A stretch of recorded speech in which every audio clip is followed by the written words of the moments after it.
Hey guys, it's Mr. Jenkins. The episode 1 of the Ask an Adult podcast. I'm driving. I'm going to try not to look at the camera while I'm driving.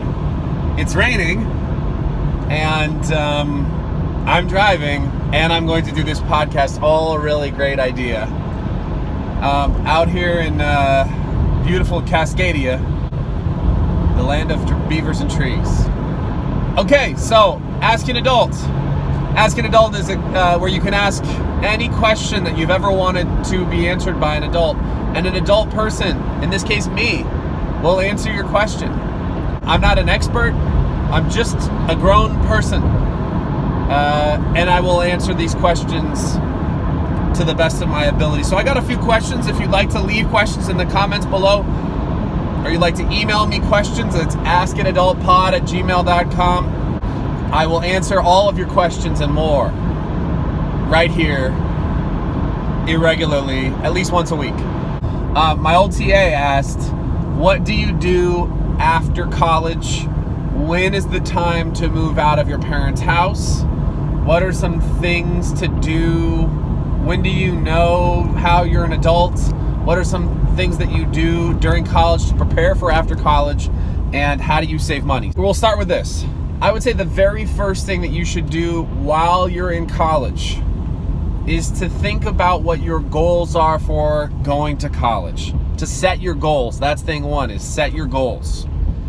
So what are the things that you want to accomplish? Not just with your major, but the things that personally you want to accomplish, and really make those goals ascertainable. Something in the past that I've said to my students that I really want to make clear here. Notice I'm in traffic, so I'm going to look straight at you guys. There's not much motion over here. Is things that I say to students over and over again is, if you have ambition, it doesn't go anywhere without purpose. It's kind of like shooting a rocket towards the moon and not knowing your trajectory. It's kind of like leaving port on a sailboat and not having a destination. So you need to have goals. It's the only way you achieve them is if you have them. You can't shoot blindly and hit a bullseye. You need to be aiming towards the spot that you're shooting for, so that at least you have a fighting chance, that you can get onto the board, that you can hit land, that you can make it to the next planet. Because in your process of purpose, your purpose might change, but it's the thing that gets you, it's the thing that gets the velocity in a trajectory, all right? What does that mean specifically? It means that if you don't have a major, that's okay. Take your core classes, good. But if you do have a major, start doing internships, or intern and realize that's not the thing you like. So internships are 1. 2, start meeting with professionals who are in the field that you want to work in. If you want to work as a Foley artist making sounds in the movie industry, and you're taking a philosophy course at a UC school, you're making a mistake. Philosophy's fun, but it's wasting your time if you know you have a specific craft that you want to do. If you want to work in air conditioning repair and you want to get a college degree, get your college degree, but also spend your summers working in air conditioning repair. If you want to be a psychologist, don't get a degree in biology unless you're going to go into psychiatry. Anyway, here's my point. If you have a goal, point yourself in the direction of that goal, regardless of how big the dream is, because college, just like high school, is a place to practice the muscle of expertise. So it doesn't matter in what way you are an expert. If you know how to use the expert muscle and you do research and you have a passion, you can apply that to different places. For example, let's say you do a research project and that research project is on humpback whales. You're going to learn a lot about humpback whales. You're going to learn about the specificity of them. You're going to do research on it. You're going to find good information about it. You're going to publish a paper on it. You're going to do a presentation on it. Perfect. How does that apply to real estate? Very simple. Because in real estate, you're going to do research about it. You're going to get passionate about it. You're going to find information about it. You're going to write up something about it, and you're going to present to your clients how it would be a good real estate investment. It's literally all of the same muscles, just with different weights. It's cross-training. So even if you don't use the thing that are your majors, that's okay.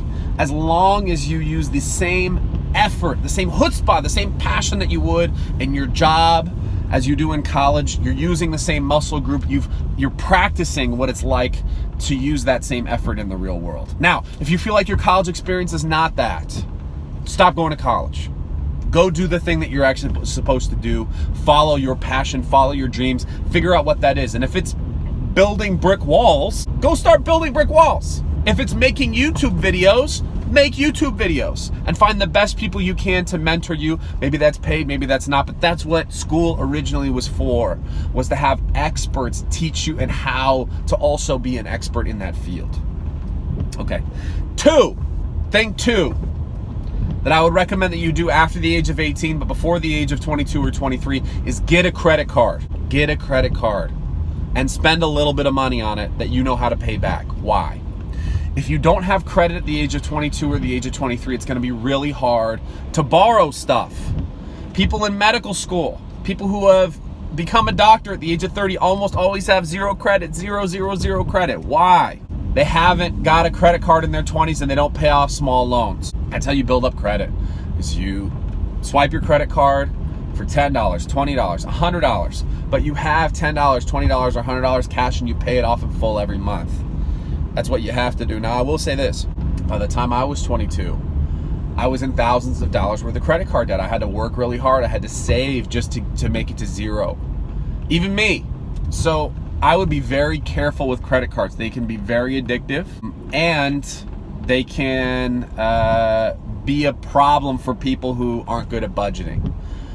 Because the limit, just starts getting bigger and bigger and bigger. If you don't have 10 grand, don't spend 10 grand. If you don't have $1,000, don't spend $1,000 on credit cards. If you don't have $10, don't spend $10. The third thing that I would do to help you get out of your parents' house. Well, so the question a lot of people have asked me in the past is, how old do I need to be to have children? And the answer is really simple.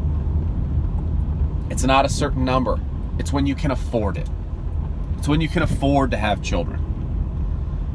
So some of you guys, some people who are watching this, some students, some adults, were born into a situation where your parents couldn't afford having you as a child. In fact, having a child is very expensive.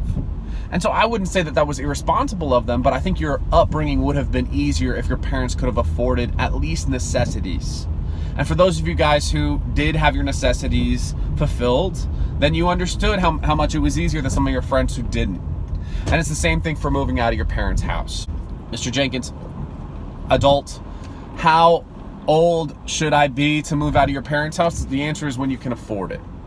So I would say something like this. Your expenses should be about 50%, 50% of what your monthly income is. So, and that's including electrical, utilities, your car lease, your loans, your everything. Those are your expenses. Your reoccurring expenses should be 50%. So, let's say you're living in a room in Pico Rivera or in Whittier, and that costs you $500 a month. Great. And the internet costs you $100, and your phone costs you $100, and the electricity costs you $20, et cetera, et cetera, et cetera. If you're making $1,800 a month, then you're set. Why? Because you add all of your utilities, you bundle them all together, that should be half. Great, rent a room. If you're making $5,000 a month, you could buy a house. Why? Because $2,500 of that is all of your expenses.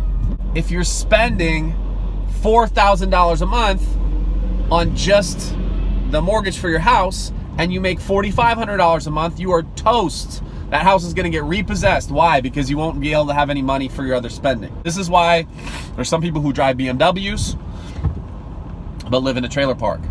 It's because they haven't appropriately allocated where their money goes, or they didn't live with their parents long enough, whatever it is. And maybe that's how they want to live. Who cares, right? Stay at your boyfriend's house. Drive your BMW, stay at your boyfriend's house. Then you don't have to pay rent at all. It's really easy. Or your girlfriend's house. Whatever. To each their own. There were some more parts to this question. I feel like I'm missing something. How do you adult? Adulting is a state of mind.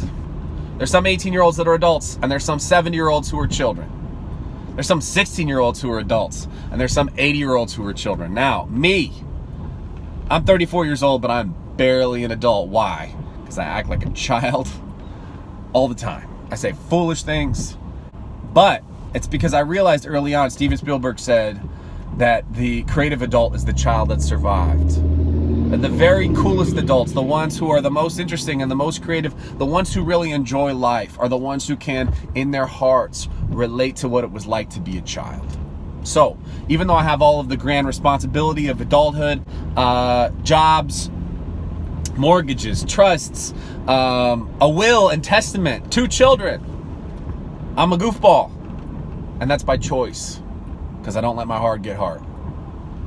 I don't let my heart get hard. All right, that's it for me. I don't know where I'm supposed to go in this traffic. I miss you guys.